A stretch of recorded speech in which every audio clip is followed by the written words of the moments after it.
saya mau bertanya, lebih utama mana antara membantu orang tua dan menikah? Umur saya 27 tahun. Saya bekerja sebagai karyawan. Saya sedang punya keinginan untuk menikah. Oh, tadi 22 tahun sudah menikah. Baik. Punya persoalan puasa. Ini 27 tahun belum menikah. Dan saya sudah mulai komunikasi dengan calon dan keluarga calon akhwat pasangan saya. Tapi di sisi lain gaji saya yang pas-pasan. Setiap bulan saya habiskan untuk dikirim ke orang tua dan kebutuhan sehari-hari saya. Saya takut jika sudah menikah tidak bisa lagi membantu kiriman uang kepada orang tua saya. Pertanyaan mohon diinfokan Ustaz. Baik, bagaimana solusinya dan mohon informasi seputar buku-buku referensi. Tanya. Quran surah ke-24 ayat 32. Quran surah ke-24 An-Nur ayat 32. Wa ankihul ayama minkum was-salihina min ibadikum wa imaikum. Sekarang perhatikan, ini janji Allah. Ingat, ini janji Allah. Iyakunu fuqara yughnihimullahu min fadli wallahu wasi'un alim. Perhatikan baik-baik kalimatnya. Kalau Allah sudah memberikan statement, maka tidak ada keraguan di dalamnya. Dzalikal kitabu la raiba fi. Jika Allah berjanji, maka kaidah kedua mengatakan tidak akan diingkari janjinya. Innallaha la yukhliful mi'ad. Perhatikan dua kaidah ini ya. Awas, hati-hati. Ada dua kaidah dalam Al-Quran ketika kita akan berinteraksi dengan firman Allah Subhanahu wa ta'ala. Satu, Anda mesti yakin, gak boleh ragu. Karena kalimat Quran dibuka dengan keyakinan tanpa ragu. Dzalikal kitab la raiba fi. Jadi kalau Anda ragu dengan statement dalam Al-Quran, firman Allah Subhanahu wa ta'ala, maka Anda tidak akan mendapatkan faidah dari ayat-ayat itu. Tidak akan berguna bagi Anda. Awas, hati-hati. Cuman capek saja Anda baca tapi nggak yakin. Sayang. Kalau bahasa Quran di Quran surah ke-17 ayat 82, wala yazidu zalimina illa khasara. Al-Quran tidak akan memberikan dampak manfaat banyak bagi orang zalim. Zalim itu menempatkan sesuatu bukan pada tempatnya. Tempat Quran keyakinan. Anda tidak menempatkan itu. Anda tempatkan keyakinan di keraguan. Maka kata Quran, Quran tidak akan beri manfaat pada Anda kecuali Anda rugi saja. Ini kaidah pertama. Yang kedua kaidahnya, jika ada janji dalam Al-Quran, maka kembalikan hukum janji itu kepada Allah yang kaidahnya ada di Quran surah ketiga ayat 9. Innallaha la yukhliful mi'ad. Allah tidak akan pernah menyalahi janji. Ingat baik-baik, yakin dengan ayat. Jika ada janji, yakini janji, maka Allah tidak akan pernah mengingkari janji. Modal ini Anda ambil, maka Allah akan berikan segala hal yang tercantum dalam ayatnya. Maka Allah mengiringi Anda dalam kehidupan harian dan capaian rencana-rencana Anda. Sekarang Anda punya rencana Anda untuk pernikahan. Anda katakan, saya khawatir ketika menikah tidak punya cukup biaya untuk menghidupi rumah tangga. Sementara ada orang tua yang sekarang tengah saya biayai. Saya terjebak di dilema di antara dua cinta. Cinta kepada ibu, cinta kepada calon untuk dinikahi. Mana yang harus diutamakan? Perhatikan janji dan solusi Allah di sini. Lihat kalimatnya baik-baik. Wa ankihul ayama minkum was-salihina min ibadikum wa imaikum. Hei, saya ulangi, orang-orang yang tengah sendirian, single. Kalau jomblo agak kurang enak ya. Hei, orang-orang yang masih single, ya, ayo dorong mereka untuk mau menikah. Dorong untuk mau menikah. Tentunya dengan syarat-syarat yang telah ditentukan dan berlaku syarat ketentuannya. Ingat, tidak semuanya setiap yang sendirian itu menikah. Hati-hati ya, ada ketentuan-ketentuan yang terurut di situ. Ada kemampuan secara, awas hati-hati, secara mental, secara fisik, ada secara materi yang cukup untuk kepernikahannya dan turunan-turunan yang lainnya. Sekarang kalau Anda memenuhi itu, maka kata Quran, ayo dorong untuk menikah. Daripada nanti, maaf ya, keadaan Anda tumbuh berkembang, fisik Anda berkembang, emosi berkembang, ada kontrol yang tidak mulia di dalamnya, maka terjebak dalam perbuatan maksiat di situ. Maka dorong untuk menikah. Bahkan status tidak menghentikan sunnah pernikahan terjadi. Mau Anda merasa orang bebas ataupun maaf dalam perawatan orang lain. Ya, maka dalam dulu ada kondisi perbudakan. Datang Islam dihapuskan perbudakan. Cara menghapuskannya ada dengan pernikahan, ada dengan pemberian, ada dengan kemudian pembebasan, diberikan infak, sedekah atau pembebasan tertentu. Maka Islam datang menghentikan perbudakan.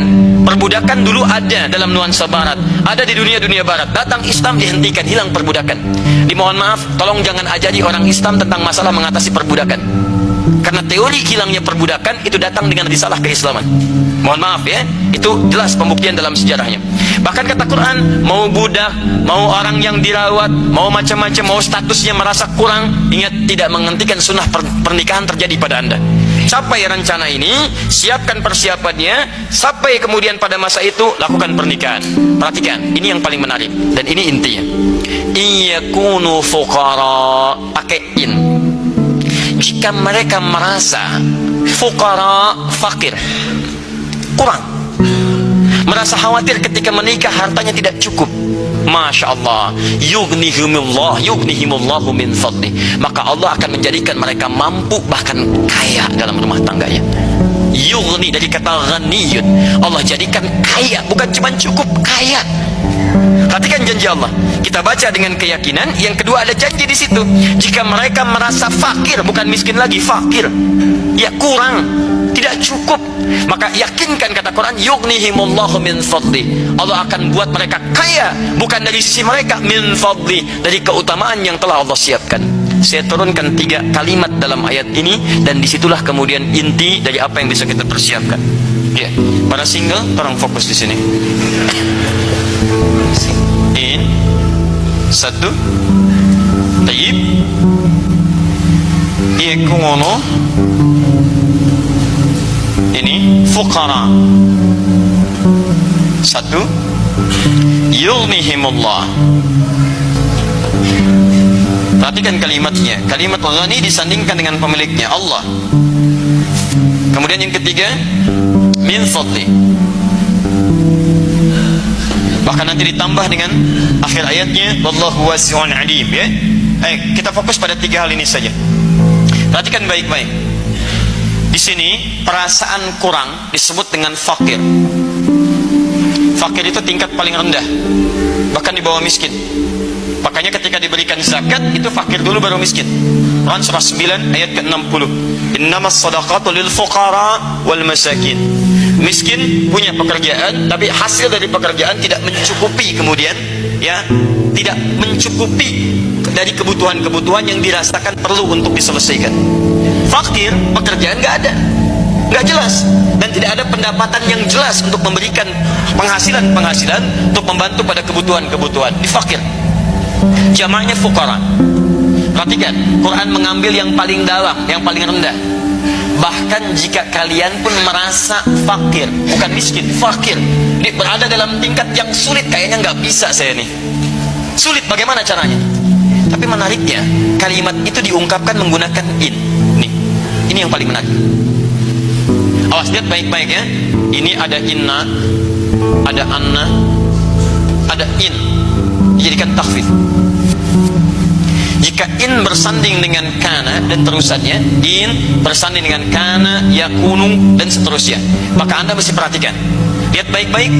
Kalau setelah kana, yakunu ini kata kerja, verb, maka fungsi in di sini untuk memberikan taukid, penguat hukum. Contoh, Quran surah 3 ayat 31, paling kiri sebelah atas.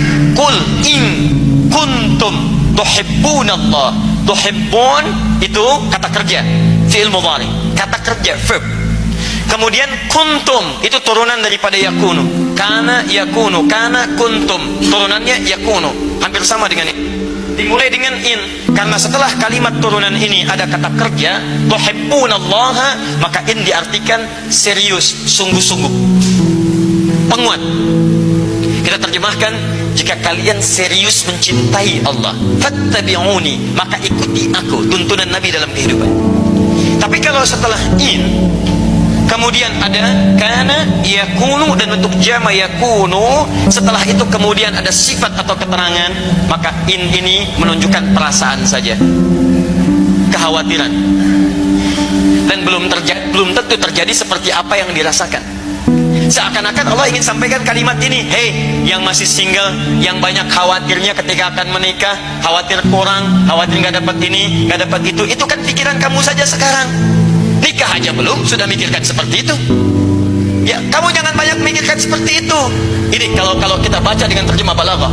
Kamu jangan banyak khawatir, karena hukum single beda dengan hukum rumah tangga. Badminton double aja beda dengan single. Jadi ketika ketika antum suasana single, pemikiran single jangan dibawa ke pemikiran rumah tangga. Karena konsep kehidupan manusia ketika single dia akan beda karunianya ketika dia telah berumah tangga dalam kehidupan. Allah itu adil, tidak mungkin rahmat Allah diturunkan serupa. Anak kecil beda dengan yang telah dewasa. Bukankah Anda memberikan jajanan pada anak TK beda dengan anak SD? Bukankah SD beda dengan SMP? Bukankah SMP beda dengan SMA? Bukankah SMA beda dengan kuliahan? Itu single. Anda saja sudah memberikan sesuai taraf keadilan, apalagi Allah yang maha adil. Jadi rizki Anda ketika diturunkan saat Anda single itu akan beda ketika Anda telah berumah tangga.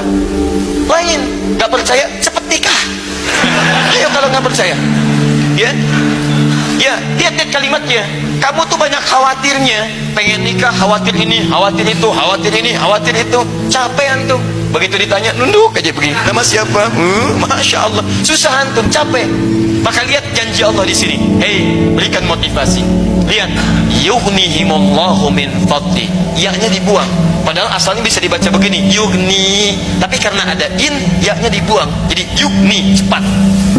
Ada ya, bacanya panjang, yughni.